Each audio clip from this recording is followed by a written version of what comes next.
Trump మరింత రెచ్చిపోతే మాత్రం చాలా పరిణామాలు మారతాయి అన్నటువంటిది నిపుణులు చెప్తున్నది.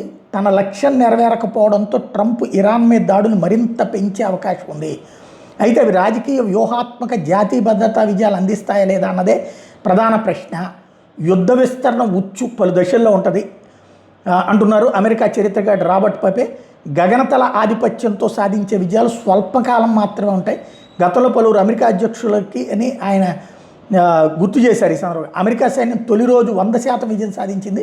వ్యూహాత్మక గెలుపుకి దోహదపడకపోవడంతో రెండో దశ ఉచ్చులోకి ప్రవేశించింది అంటూ రాబర్ట్ పపే చెప్తున్నారు. దాడుల తీవ్రతను ఇంకా పెంచే సామర్థ్యం అమెరికాకు ఉంది. అయినా వ్యూహాత్మక విజయం మాత్రం సాధ్యం కాదు. అప్పుడు మూడో దశ ఉచ్చుకు చేరువవుతుంది. అదే అసలైన సంక్షోభం. చాలా ప్రమాదకరమైనటువంటి ఐచ్ఛికాల గురించి ఆలోచించాల్సి వస్తుంది. ప్రస్తుతం అమెరికా మూడో దశ ఉచ్చు అంచుల్లో ఉంది. అంటే అణుబాంబులు లాంటి పరిస్థితి. గల్ఫ్ దేశాలను కాపాడుకోవడానికి అమెరికా ఇజ్రాయెల్ని పట్టుకుని ఇరాన్ని బూడిద చేసేటటువంటి స్టేజ్కి వెళ్ళిపోయే ప్రమాదం ఉంది.